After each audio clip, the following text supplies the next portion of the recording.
Hello les astros, nous sommes à Claminsanne, à quelques kilomètres de Sisteron dans les Alpes de Haute-Provence, dans un site formidable par sa qualité du ciel bien sûr et son accueil et son hébergement de qualité au camping du Clos du Gé.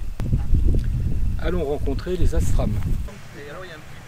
Dans ce nouvel épisode, nous allons nous intéresser à deux activités d'astronomie plutôt originales, le maquettisme et la reproduction par aquarelle.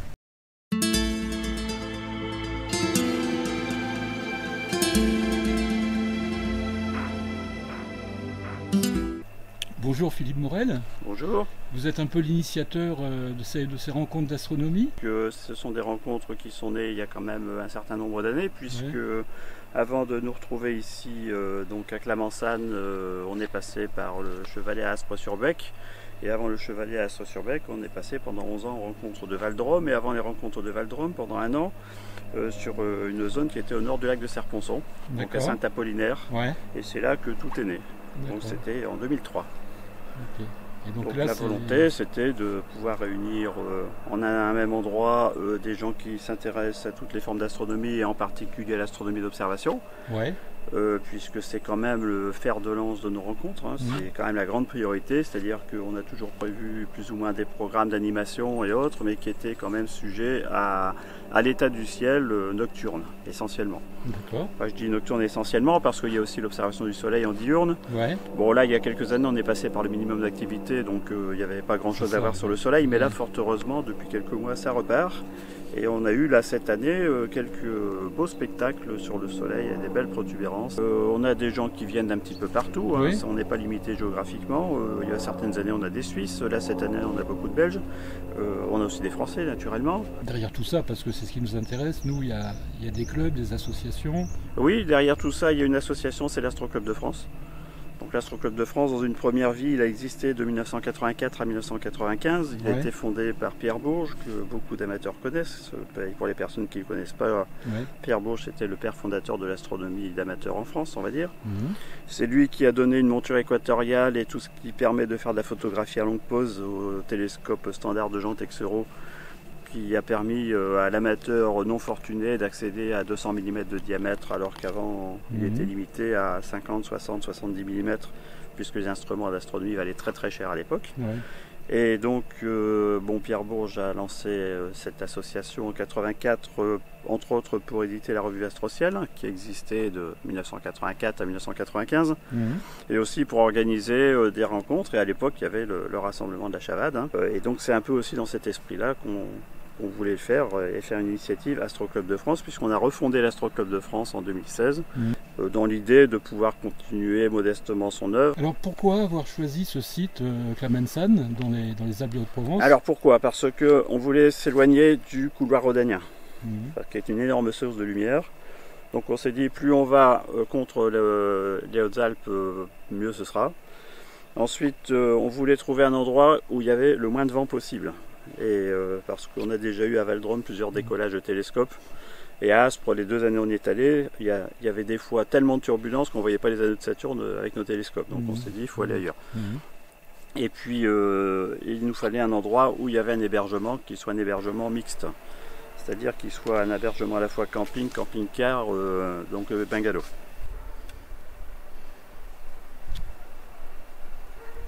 Toujours perpendiculaire au rayon, hein, ici.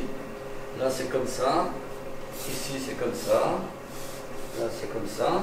Donc la nuit est ici. Les planètes tournant dans ce sens-là, on arrive ici à la limite du jour et de la nuit, c'est 6 h du soir, à l'équateur.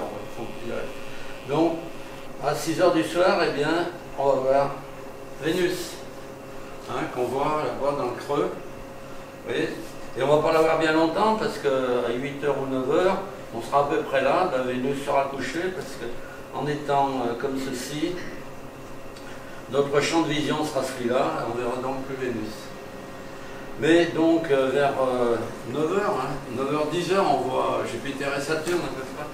9 h, 10 h, on est à peu près là. Et donc on va bien voir sortir de la montagne d'abord Saturne. Vous avez commencé la mécanique, c'est ça? Ouais. À 9 ans? À 9 ans, oui, chez un cousin qui avait à Villeurbanne, qui avait un petit atelier. J'étais toujours fourré dans l'atelier, je voulais toujours toujours tourner les manivelles, non, touche pas là. Ça. Et là, créer des maquettes comme ça sur le système solaire, sur les manifestations. J'ai fait un stage dans les camps GCU, parce que les camps GCU proposaient toujours un stage culturel. Ah oui, donc on avait choisi l'astronomie, parce qu'il y avait des stages sur le vin, un peu surtout sur l'archéologie, la géologie, etc. On a choisi l'astronomie parce qu'on aimait bien l'astronomie. Et le premier jour, c'était Gérald, qui était astronome professionnel à Dijon, à l'Observatoire de Dijon, qui nous faisait ça. Alors lui nous faisait l'astronomie le matin, donc le mouvement des planètes, etc. Et sa femme nous faisait donc la mythologie l'après-midi. Mais j'ai jamais rien compris dans l'histoire, donc je ne peux pas retenir la mythologie. Mais la mécanique, j'ai retenu. Et malgré tout, le premier jour, si vous voulez, le premier jour, j'avais tout compris. J'étais content. Le lendemain, commence à coincer un peu. À la fin de la semaine, je ne comprenais plus rien. Alors je me suis dit, tu vas faire des maquettes. Comme j'ai travaillé 10 ans en usine, j'ai enseigné pendant 30 ans la mécanique. Et donc, à la retraite, j'ai continué. Voilà. Et là, vous avez combien de maquettes? Vous avez créé combien de maquettes, finalement? J'en ai 7 ici, j'en ai 2 chez moi, donc j'ai 9 maquettes. Donc la première, c'est ici, qui m'a pris 9 mois. Celle-là? Celle-là. Oui, celle qu'on a vue. Voilà. Après, la deuxième, c'est celle des 6 planètes, là-bas. J'ai mis 9 mois aussi pour la faire. Ensuite, c'est celle-ci, là, parce qu'elle est très pédagogique, celle-là. On peut bien voir les saisons, les lunaisons, les éclipses. Et donc, c'est intéressant, mais il faudrait qu'on ait le noir complet, là, pour ça. Ah bon? Ouais. Ben, pour voir, si on ne voit pas la limite du jour et de la nuit sur les maquettes, on comprend rien. C'est pour ça que chaque maquette a son propre soleil. Vous voyez? Donc celle-ci, donc dans le noir, ça va très bien, parce que dans l'univers, toutes les planètes sont éclairées par moitié seulement. Donc d'un côté il y a le jour, de l'autre côté il y a la nuit. Votre maquette préférée, c'est laquelle? C'est toutes, je crois. Toutes? Vous n'avez pas de... Ça m'a demandé beaucoup d'attention, beaucoup de temps de dessin. J'ai tout dessiné avec des logiciels de dessin, tout calculé aussi, parce que les engrenages sont proposés n'importe comment, et ils doivent correspondre au mouvement réel de la Terre ici, de son orbite, de la Lune aussi, le mouvement de la Lune, etc. Voilà, donc le 21 juin, on peut voir le soleil de minuit ici, vous voyez la perle blanche, elle est juste à la limite, donc ici. Tout le cercle polaire est éclairé, mais le cercle polaire antarctique est complètement dans la nuit, parce que c'est l'hiver. Mais dans 13 000 ans, on aura fait la moitié du parcours. Et bien dans 13 000 ans, notre étoile polaire ne sera pas là, elle sera ici. Voilà, elle sera ici. Eh bien, on aura, au 21 juin, on sera à la position d'hiver, et eux, ils seront à la position d'été. Un dessin du soleil que j'ai fait. Voilà, celui-là. Donc ça, c'est des dessins qui sont parus C'est des dessins qui paraissent régulièrement. Ici, j'en fais un sur RSO Fucus pour le moment. D'accord, ça c'est la revue Astrosurf. Astrosurf, exactement. Tu vois, ça c'est un dessin du soleil. C'est quand même très précis. Oui, alors là par contre, et ça bougeait beaucoup, c'est lors du maximum précédent. Avec une partie en lumière blanche, d'accord, une partie en H-alpha où on voit les zones actives, et surtout en H-alpha où on voit ces volutes énormes. Quoi. Les zones actives, on les voit très bien, celle-là était très brillante. Ouais. Ah, c'est beau. Dans les étoiles filantes, j'aime bien dessiner, chaque trace est réelle. Donc je m'installe bien, je dessine rapidement sur une feuille de papier blanc l'endroit où il y a des étoiles principales, puis chaque trace, je la dessine en mettant normalement l'heure de la trace, enfin je dis normalement, ici on ne le voit pas parce que je l'ai mis en dessous, le dessin de la trace par rapport au radian et la magnitude, tout ça est dessus. Donc ça me permet évidemment après de faire des relevés un peu plus compliqués. Ça c'est ma petite revue Astro Ado que je donne aux ados qui ont travaillé avec moi. Et voilà, par exemple ici c'était pour la comète dorée, là, la comète Neowise, la C2020 F3, qui était superbe en juillet 2020, où j'ai commencé à la dessiner, elle était très basse sur l'horizon. J'ai fait une BD de ça. Ah ouais, donc c'est que mes dessins, et c'est toujours des dessins faits à l'oculaire au moment où j'étais. Bon, ici j'ai fait, après j'ajoute un petit peu de l'image du village, etc. Oui, c'est comme en photo, c'est un petit peu retravaillé après quand même. Oui, mais pas le dessin lui-même. Ici le dessin il est vraiment pur comme ça. Ah ouais, tout à fait pur. Par contre, ce que je fais évidemment, j'inverse le dessin, et je le mets là. D'accord.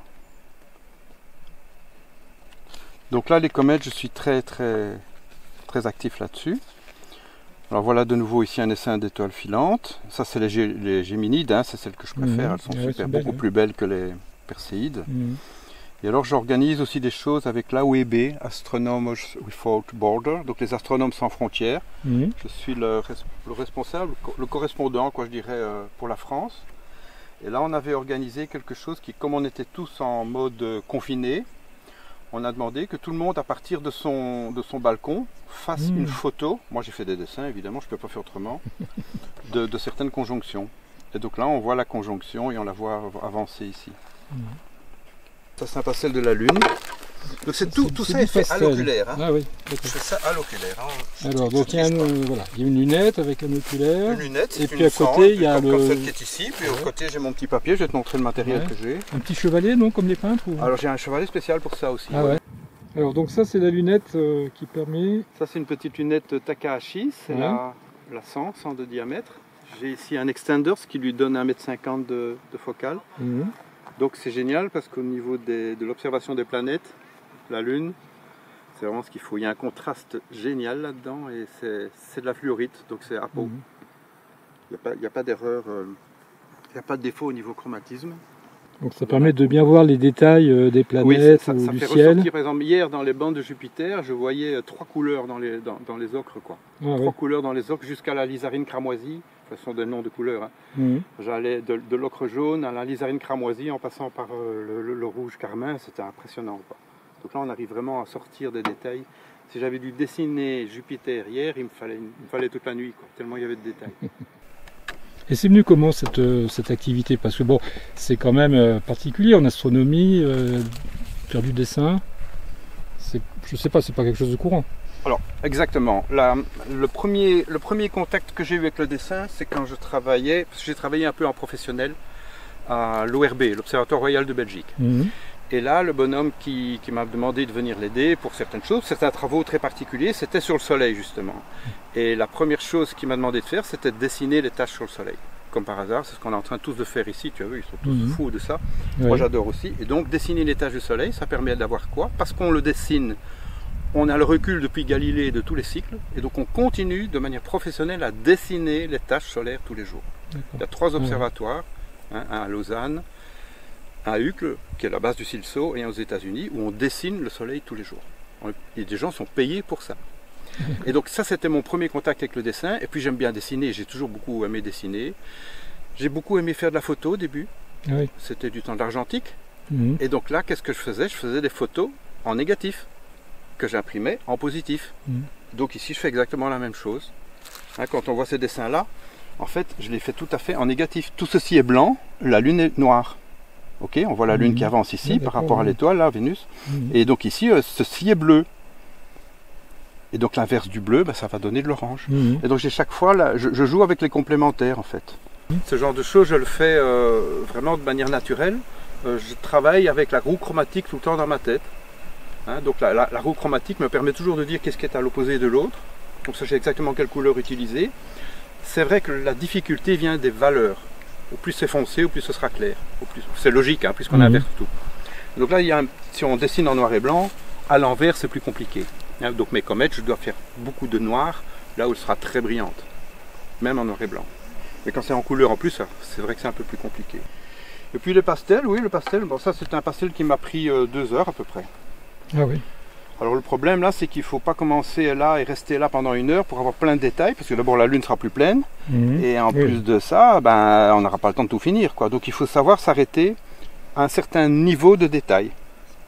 Ce que j'ai expliqué, ça c'est l'aquarelle de base. Aquarelle, aqua, l'eau. Donc je joue dans l'eau. Et donc c'est l'eau qui me donne ces effets. C'est pas moi qui le veux, c'est l'eau qui va sécher au bon moment. C'est joli. Et donc on joue avec ça, quoi.